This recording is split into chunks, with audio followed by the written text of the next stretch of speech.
ಎಲ್ರಿಗೂ ನಮಸ್ಕಾರ. ನಮ್ಮ ಅಡುಗೆ ಚಾನೆಲ್ಗೆ ಸ್ವಾಗತ. ಇವತ್ತಿನ ವಿಶೇಷ ಈವ್ನಿಂಗ್ ಸ್ನ್ಯಾಕ್ಸ್ ರೆಸಿಪಿ ಗರಿಗರಿಯಾಗಿ ಉಬ್ಬಿದ ಆಲೂಗಡ್ಡೆ ಬಜ್ಜಿ ರೆಸಿಪಿ.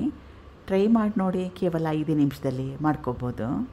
ಇದು ತೆಳುವಾಗಿ ಕಟ್ ಮಾಡಿಟ್ಕೊಂಡಿರೋ ಆಲೂಗಡ್ಡೆ, ಸಿಪ್ಪೆ ಸಹಿತವಾಗಿ ಕಟ್ ಮಾಡಿಟ್ಕೊಂಡಿದ್ದೀನಿ. ಇದು ಬೇಯಿಸ್ಕೊಂಡಿರೋ ಆಲೂಗಡ್ಡೆ ಅಲ್ಲ, ಹಸಿ ಆಲೂಗಡ್ಡೆ. ಆಲೂಗಡ್ಡೆನ ಕಟ್ ಮಾಡಿದ್ಮೇಲೆ ನೀರಲ್ಲಿ ಹಾಕ್ಕೊಂಡ್ರೆ ಒಳ್ಳೆಯದು. ನೀರಲ್ಲಿ ಹಾಕಲಿಲ್ಲ ಅಂದರೆ ಬಣ್ಣ ಚೇಂಜ್ ಆಗೋಗುತ್ತೆ. ದೊಡ್ಡದಾಗಿರೋದು ಬಟ್ಲೆ ತೊಗೊಂಡಿದ್ದೀನಿ. 1/4 kg ಕಡಲೆ ಹಿಟ್ಟು, ಮನೇಲಿ ಬೀಸಿಟ್ಟಿರೋದು ರೆಡಿಮೇಡ್ ಯಾವುದಾದ್ರೂ ಪರವಾಗಿಲ್ಲ. 1/4 kg ಕಡಲೆ ಹಿಟ್ಟು, 1 ರಿಂದ 2 ಚಮಚದಷ್ಟು ಅಕ್ಕಿ ಹಿಟ್ಟು. ಸ್ವಲ್ಪ ಅಕ್ಕಿ ಹಿಟ್ಟು ಹಾಕೊಳ್ಳೋದ್ರಿಂದ ಕ್ರಿಸ್ಪಿಯಾಗಿ ಬರುತ್ತೆ, ಗರಿಗರಿಯಾಗಿ ಬರುತ್ತೆ. ಎಣ್ಣೆ ಕೂಡ ಜಾಸ್ತಿ ಇರಲ್ಲ. ಅರಿಶಿನ ಸ್ವಲ್ಪ. ಇದು ಬ್ಯಾಡಗಿ ಅಚ್ಕಾರದ ಪುಡಿ. ಇದಕ್ಕೆ ಜಾಸ್ತಿ ಮಸಾಲೆ ಅವಶ್ಯಕತೆ ಏನಿಲ್ಲ. ಗರಂ ಮಸಾಲ, ಜೀರಿಗೆ ಪುಡಿ, ಧನಿಯಾ ಪುಡಿ ಏನೂ ಬೇಡ. ಆದರೆ ನಿಮಗಿಷ್ಟ ಇದ್ದರೆ ಎಲ್ಲದನ್ನು ಸ್ವಲ್ಪ ಹಾಕ್ಕೋಬೋದು. ರುಚಿಗೆ ತಕ್ಕಷ್ಟು ಉಪ್ಪು, ಸಣ್ಣದಾಗಿ ಕಟ್ ಮಾಡಿಟ್ಕೊಂಡಿರೋ ಕೊತ್ತಂಬರಿ ಸೊಪ್ಪು. ಕಲಿಸ್ಕೋಬೇಕು. 1 ರಿಂದ 2 ಚಮಚದಷ್ಟು ಎಣ್ಣೆ. ಇವಾಗ ಸ್ವಲ್ಪನೇ ನೀರನ್ನ ಹಾಕೊಳ್ತಾ ಹಿಟ್ಟನ್ನ ಕಲಿಸ್ಕೋಬೇಕು.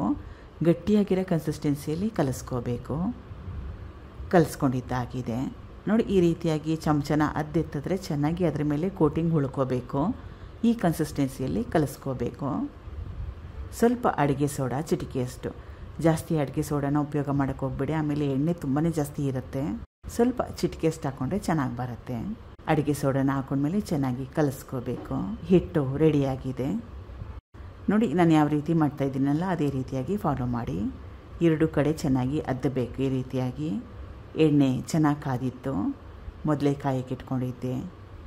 ಚೆನ್ನಾಗಿ ಕ್ರಿಸ್ಪಿ ಆಗಬೇಕು, ಗರಿಗರಿ ಅಂತ ಆಗಬೇಕು. ಅಲ್ಲಿವರೆಗೂ ಫ್ರೈ ಮಾಡ್ಕೋಬೇಕು, ಕರಿಬೇಕು.